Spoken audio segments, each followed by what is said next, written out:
Okay, today I'm going to be giving you a florals tutorial, my new floral stick and stitch pack. All of the flowers are pretty much the same design, the same motif, just in some different kind of shapes so that you can put them on pockets and wherever you want in your clothing. So I'm going to show you on a hoop today just so that it's nice and clear how I like to stitch in each of these flowers. With the exception of this one where they're just a little bit bigger, but you can see it's still the same types of flowers.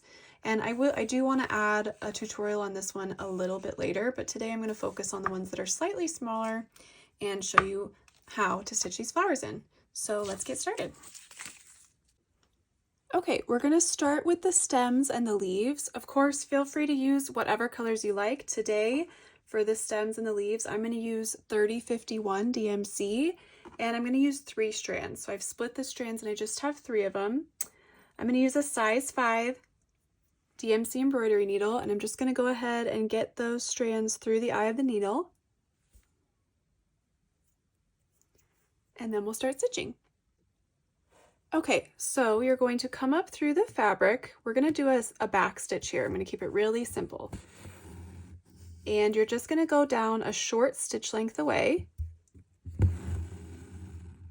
The shorter you keep your stitch lengths, the more consistent they'll be throughout your pattern. So after that, every other stitch from there, you're just going to come up a short stitch length away again. And you're going to go back down through the same hole from the end of the previous stitch. So I'm going to push my needle back down through this hole right here. And then I'm going to repeat that. Come up a stitch length away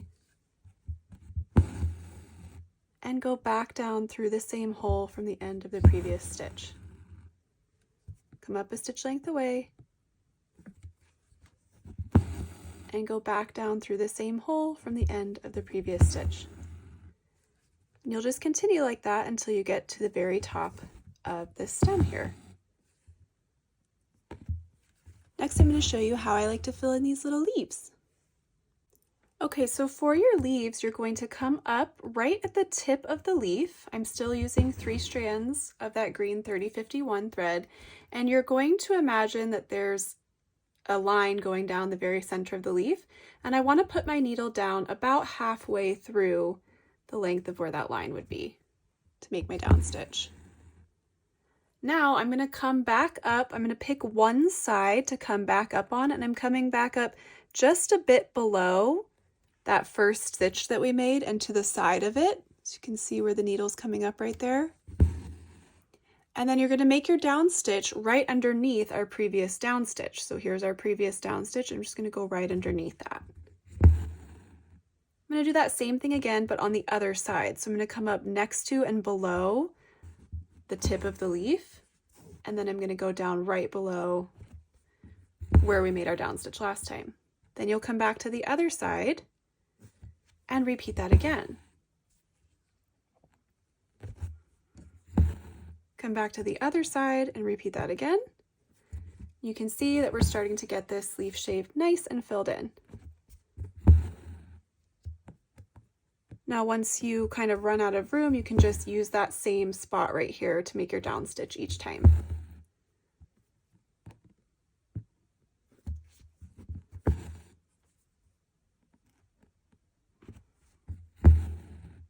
That looks good. If you wanted to do one more on each side, you could, but I'm going to go ahead and leave it, and then I'll fill in this one as well. And then you would just do that for all of your other stems.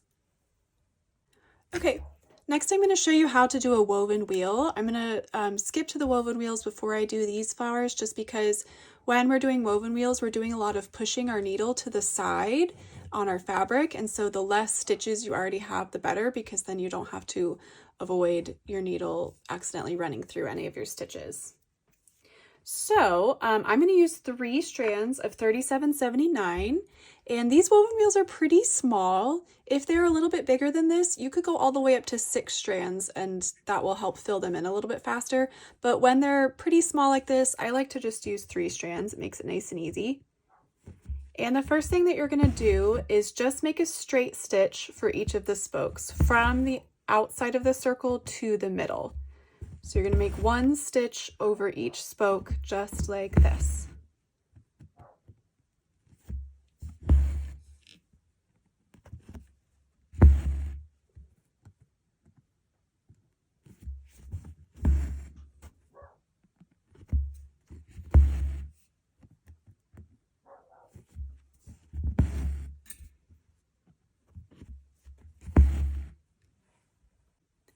Next thing you're going to do is pick 2 spokes to come up in between and get as close to the center as you can. And what you want to do here is an over-under pattern. So this first spoke right here, I'm going to go over it. I'm going to go under the spoke next to it. So I'm going to push my needle underneath. Now, when you're using stick and stitch paper, it's helpful if you take your non-stitching hand and sort of push up underneath your fabric, right underneath your woven wheel, so that you can angle your needle up and out more, and that way it's not getting stuck on the paper and it just moves through easier. And then pull that through.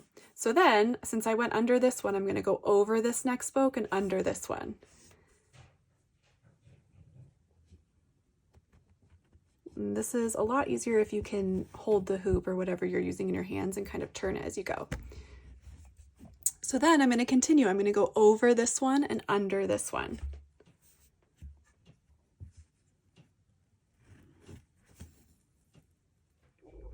Then I'm going to go over this one and under this one.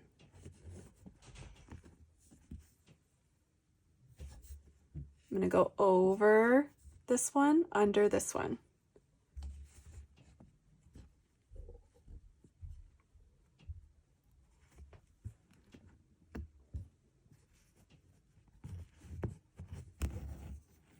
And you're just going to continue like that, and you'll see that your woven wheel starts to get all full. So I'm going to go over this one, under this one, over, under.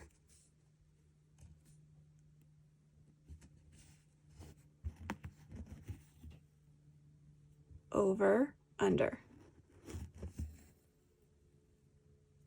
Over this one, underneath the next one. Okay, so once you have it pretty much full all the way around, you're going to go ahead and just make a down stitch close to wherever you ended. And if any of your spokes are still sticking out, or if you just want to build it out a little bit more, you can kind of just back stitch around the edge a little bit. So come up a little stitch length away and kind of go back down a short stitch length away.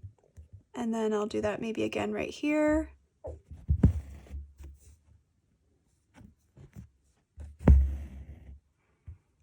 Might do one more right here. This just helps sort of fill it out a little bit more. You can do it as much as you want, but when you feel like it looks nice and full, then you can go on to your next one. Okay, for all of our little flowers, all of these ones, not these little like star looking ones, we're going to fill those in just a little bit differently. But for all the petals on these flowers, I'm going to use 3 strands of 3607. And I'll show you how I like to fill these petals in. I like to come up just at the tip of the petal and basically just make a little straight stitch towards that center spot. And then really you're just going to kind of repeat that to make it a little bit thicker. So you can come up either right where you came up the first time or just maybe a teensy bit next to it. And then you're going to go back down through the same spot that you made your down stitch the first time.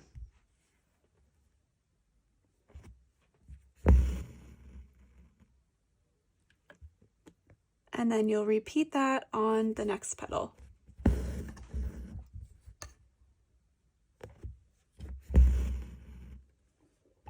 So this one I'm just going to kind of come up on that same spot, and this just helps make it a little bit thicker. And that's really the basics of these little tiny petals. Just kind of like a couple repeated straight stitches. Super, super simple, but it makes really pretty little flowers. These are great for clothing because the stitches are nice and short. And when you're stitching on clothing, you want to keep your stitch length short so that your thread doesn't snag on anything when you're washing it, and since you're wearing it and it's moving around a lot and it's not being kept taut in a hoop. It's nice to keep your stitch lengths really short just so that they maintain their shape.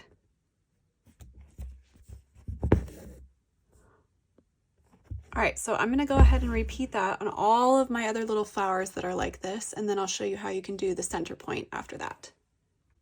Okay. Okay, let's make a French knot. I'm going to put a French knot at the center of each of these flowers. So kind of at the bottom right here on the ones that don't go all the way around, and then fully in the center on these other ones. I'm using 3 strands of 814.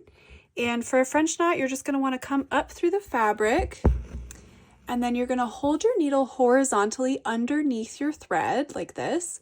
And I'm going to do a 1-wrap French knot, but if you wanted them a little bit bigger, you could do a 2-wrap French knot.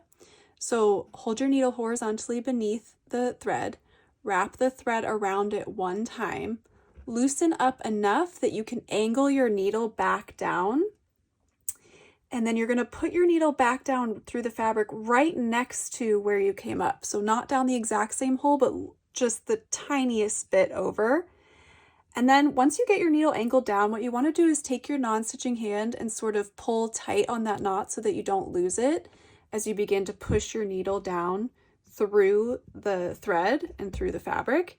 And I'm still holding tight with my non-stitching hand as I pull my needle through, and then you can finally let go and create that knot. And you can just go through and repeat that on every other flower. I do have a longer French knot tutorial on my YouTube channel if you want to check it out for a little bit extra help with French knots. But that is the basics of a French knot. It's a little bit trickier of a stitch. Once you get it down though, it is so good for florals. You can do so much with French knots when you're working with florals, and it's really nice textured stitch. So I'll go ahead and just repeat that all the way through, and then I'll show you how to fill in these last little flowers. Okay, so for these little flowers, we're gonna do the same stitch technique that we did for these ones, but I'm just gonna switch to 6 strands. I'm using all 6 strands of 38/28, and I switched to a size 22 chenille needle, which is what I like to use when I'm doing all 6 strands. And this just is gonna give you a little bit more of like a chunky, full petal. So I'm starting at the end of one of the little lines here and just gonna go into the center. And you could just do it once, but if you wanted it to be a little bit thicker, you can come up just on the top of where you did the first time and just fill in on top of that again, and it'll be nice and fluffy. And then you'll just repeat that all the way around.